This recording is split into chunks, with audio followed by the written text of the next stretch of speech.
जयराम महतो ने पार्टी से निकाल दिया था। उसके बाद आप केंद्रीय सरना समिति ज्वाइन की थी। बहुत ही बड़ी जिम्मेदारी दी गई थी। बहुत ही शानदार तरीके से आपका उसमें ज्वाइनिंग हुआ था। तो क्या ये सब एजेंडा पूरा नहीं हो पा रहा था फूलचंद जी के साथ? कहावत है पुरखों के द्वारा, कुत्ता भूके हजार, हाथी चले बाजार। तो वैसे ही निशा भगत है। निशा भगत ऐसा थेथर है कि आप थेथर को कहीं भी फेंक दीजिएगा, निशा भगत वहां फूल खिला देगी। और इस बार जो सरकार है, ईसाई और कसाई की सरकार, जो कह रही हूं मैं लगातार, इसको उखाड़ने का काम भी आदिवासी समुदाय करेगा। निशा भगत इस्तीफा दे दी है जी। और आपका सोच जो आपके शब्द हैं वो कहीं न कहीं बीजेपी से मिलते-जुलते हैं। तो क्या अब कैसे निशा भगत कैसे तो मिलता क्या जुलता बिशा है? निशा भगत अब बीजेपी जॉइन करेंगी या फिर किसी किसी नए है संगठन से जुड़ेंगी? 12 साल बाद जो होता है जनी शिकार, वो आने वाला है। अब जनी शिकार आज का नहीं है। जनी शिकार होगा तो आंख खोल के देख लीजिएगा। आदिवासी नेत्री निशा भगत ने इस्तीफा दे दिया है। उसके बाद क्या वो बीजेपी ज्वाइन करेंगी? क्या आजसू ज्वाइन करेंगे या फिर नया संगठन तैयार करेंगी? यही सब जानेंगे, लेकिन उससे पहले बड़ा सवाल।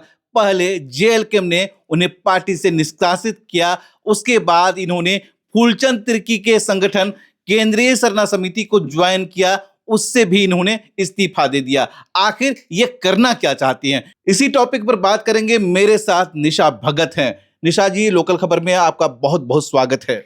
लोकल खबर के माध्यम से जितने भी दर्शक हैं, श्रोतागण हैं, और लोकल खबर के आप सभी को मेरी तरफ से जोहार, नमस्कार, जय धर्मेश, जय चालायो। और सबसे पहले मैं हमारा प्रकृति पर्व जो है, सरहुल का त्योहार, बाहा पर्व की ढेर सारी शुभकामनाएँ। और सही रही बात कि ये संघर्षों का दौर है। ये तो है कि शुभकामना दे दी सरहुल का, लेकिन सरहुल से पहले फूलचंद तिर्की का जो संगठन है केंद्रीय सरना समिति, उससे इस्तीफा देकर आपने सबको चौंका दिया। देखिए जिस तरीके से सोशल मीडिया में हमारे जितने भी मतलब ऑपोजिशन वाले लोग हैं, चाहे वो कुर्मी समुदाय की बात कीजिए, चाहे वो धर्मांतरित मिशनरियों की बात कीजिए, मिशनरियों के मिशन को पूरा करने वाले गिरजाघर के दलालों की बात कीजिए, ये सब बहुत खुश हो रहे हैं और ये जश्न मना रहे हैं कि निशा भगत आज जो है, और दिग्भ्रमित भी कर रहे हैं लोगों को कि ये आरएसएस और बीजेपी फलाना चिलाना ढिकाना, जिस तरीके से आपने अभी कहा। तो मैं एक ही बात कहना चाहती हूँ, मैं पंकराज बाबा कार्तिक उरांव जी के आदर्शों पे, भगवान बिरसा मुंडा जी के आदर्शों पे चल रही हूँ। और ये उलगुलान और ये संघर्ष केंद्रीय सरना समिति से पहले से था, और कई पार्टियों में रही और पार्टियों से निष्कासित भी हुई। अपने जो संघर्ष का दौर चल रहा है, जो उलगुलान का दौर चल रहा है, उसमें कई उतार चढ़ाव हमने देखा है। तो इनके गीदड़ भभकी से, या तो फिर हमारे लोगों को गुमराह करने के इस एजेंडे से निशा भगत दिग्भ्रमित नहीं होने वाली है। जो निशा भगत का एजेंडा है कि झारखंड राज्य के प्रति, हम आदिवासी समुदाय के प्रति, यहाँ के मूल वासियों के प्रति 5th शेड्यूल के तहत आने वाला ये झारखंड राज्य को बचाने का मेरा जो दायित्व है, उसको मैं लगातार अपने संघर्षों के माध्यम से पूरा करते रहूंगी। जयराम महतो ने पार्टी से निकाल दिया था। उसके बाद आप केंद्रीय सरना समिति ज्वाइन की थी। बहुत ही बड़ी जिम्मेदारी दी गई थी। बहुत ही तामझाम शानदार तरीके से आपका उसमें ज्वाइनिंग हुआ था। तो क्या ये सब एजेंडा पूरा नहीं हो पा रहा था फूलचंद जी के साथ? देखिए, चूँकि केंद्रीय सरना समिति के किसी एक व्यक्ति से नहीं चलता है। संगठन के सभी तमाम लोगों का धन्यवाद और आभार प्रकट करना चाहती हूँ कि उन्होंने मुझे मान दिया है, सम्मान दिया है। और रही बात की वहाँ की के सिस्टम को छोड़ने की, तो मुझे जहाँ तक लगता है कि यहाँ कहीं न कहीं मैं सब लोगों के साथ काम नहीं कर पा रही हूँ, क्योंकि कुछ लोगों को फूलचंद जी का गुट पसंद नहीं है, कुछ लोगों को अजय तिर्की का गुट पसंद नहीं है, कुछ लोगों को फलाना-चिलाना, ठिकाना, जो कि केंद्रीय सरना समिति 5 तरह का है, नहीं बन पा रहा है तालमेल। इसकी वजह से मुझे लगा कि स्वतंत्र रूप से अपने समाज के लोगों के बीच में रह कर के मैं काम करूँगी, और यही सिद्धांत लेकर के मैं चल रही हूँ। मुझे लगता है कि अपने आप को लेकर के कहिए तो मैं बहुत पहले ही रेजिग्नेशन दे दी थी। इसका प्रमाण भी है मेरे पास में कि 30 नवंबर को, नवंबर के महीने में मैंने रेजिग्नेशन दिया था, जो कि मेरा मुंडन से पहले ही। अगर समाज के प्रति अगर जुझारूपन नहीं रहता तो शायद अपने सुंदर और केस जो करके कहा जाता है कि महिलाओं के लिए सबसे अहम होता है वो मैं दान नहीं करती। और लगातार जो गुमराह करने की राजनीति कर रहे हैं, अपना रोटी सेकने का काम कर रहे हैं, उनको कहना चाहती हूँ, कहावत है पुरखों के द्वारा, कुत्ता भौंके हजार, हाथी चले बाजार, तो वैसे ही निशा भगत है। निशा भगत ऐसा थेथर है कि आप थेथर को कहीं भी फेंक दीजिएगा, निशा भगत वहाँ फूल खिला देगी और हमारा झारखंड को बचाने का जो प्रण लिया है, वो फुलफिल मैं करूँगी। निशा भगत करना क्या चाहती है जो फूलचंद जी के साथ नहीं हो पा रहा था? देखिए, मैंने बार-बार कहा कि तालमेल की बात नहीं है, बात ये है कि सभी लोगों को एकजुट करने की बात। सब एक मंच पे नहीं आ पा रहे हैं। हुँ।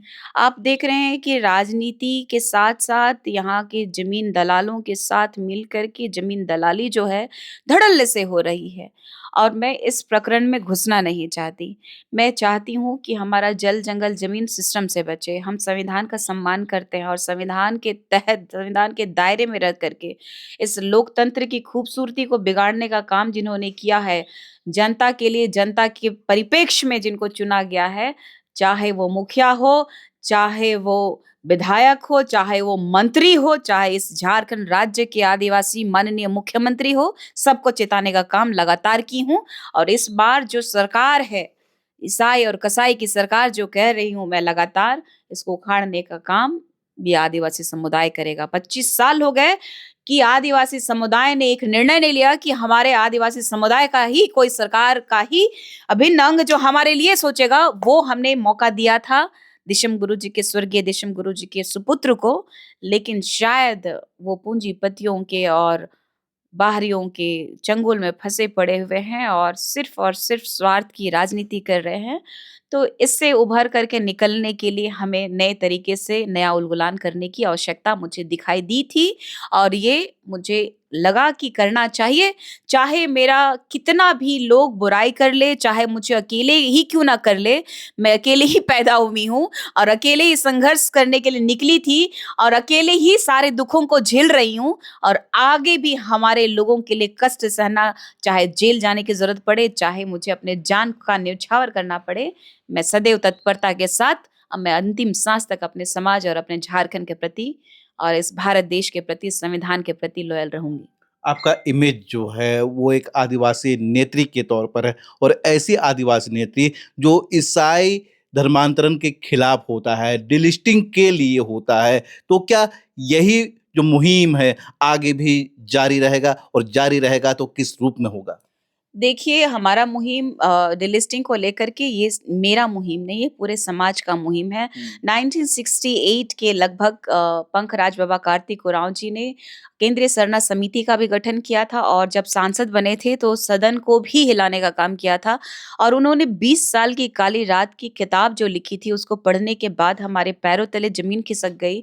शिक्षा जो मुझे अर्जित हुआ उसके माध्यम से मैंने कई किताबों को पढ़ने की कोशिश की मैंने कि धर्मांतरितों का एजेंडा क्या है, तो उससे साफ पता चलता है जैसे हमारा जो प्रकृति पूजकों का जो सरना स्थल है, चाहे वो हमारा ककड़ोलाता की बात कीजिए, चाहे हमारा गुमला में स्थित हमारे धार्मिक स्थल की बात कीजिए, चाहे हमारा बिहार में जो हमारा धार्मिक स्थल है उसकी बात कीजिए।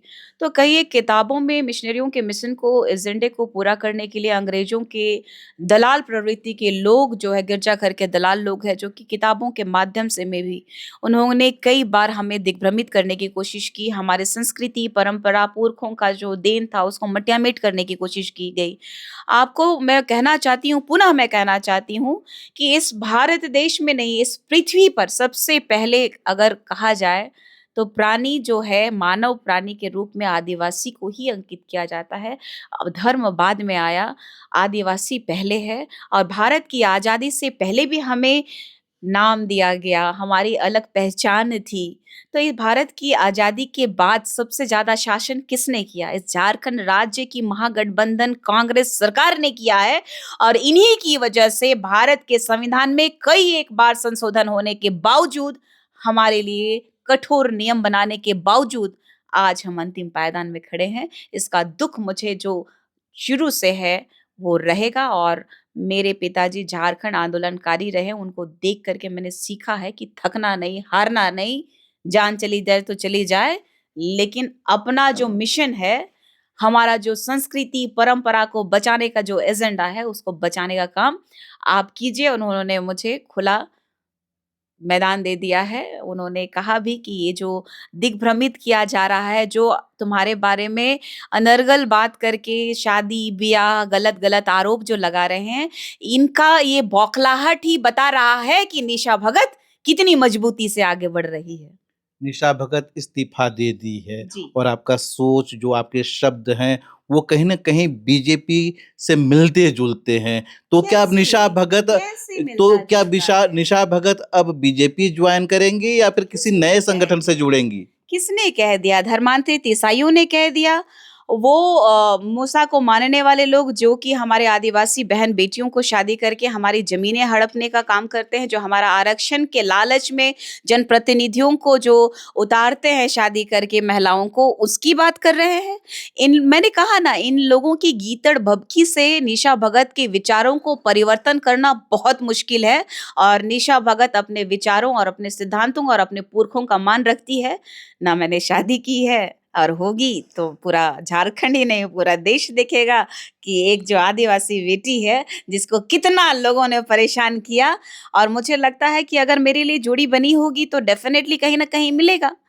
मैंने तो आज तक ऐसा कुछ सोचा ही नहीं कि हमको शादी ही बहुत ज़्यादा ज़रूरी है। और होती अगर किसी के साथ में मैं कोशिश भी की तो नहीं सक्सेस हो पाया। तो मुझे जहाँ तक लगा कि संघर्ष ही जीवन है निशा भगत, संघर्ष करते रहिए। शादी एकमात्र आपका जीवन का उद्देश्य नहीं है, समाज को बचाना उद्देश्य है, समाज के प्रति खड़ा रहना है, अपने पुरखों का मान-सम्मान को बरकरार रखना है। तो अपने बारे में ना सोचते हुए ये जितने भी दलाल प्रवृत्ति के लोग जो आज भौंक रहे हैं, उनको भौंकने दिया जाए और अपनी चाल में मस्त होकर के चलना है। जो लोग कहते हैं, इस वेशभूषा को कहते हैं कि अंग्रेजों का देन है, तो मैं इनको भी आपके माध्यम से कहना चाहती हूँ कि मुगल जब यहाँ पर आक्रमण किए थे, तो हमारी महिलाएँ पगड़ी फेटा बाँध करके, पैंट शर्ट पहन के, आज भी आप देखिएगा 12 साल बाद जो होता है जनी शिकार, वो आने वाला है। अब जनी शिकार आज का नहीं है, जनी शिकार होगा तो आँख खोल के देख लीजिएगा कि क्या कपड़ा पहनाना विदेशियों ने सिखाया?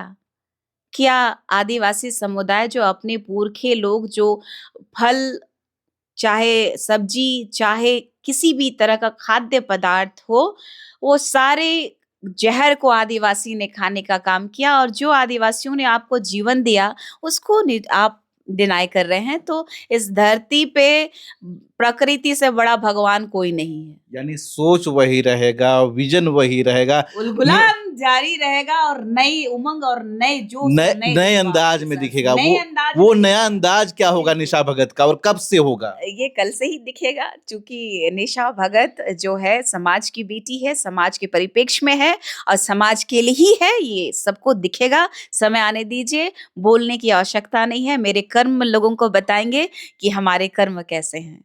आपने निशा भगत को सुना, बहुत-बहुत धन्यवाद, आभार आपका।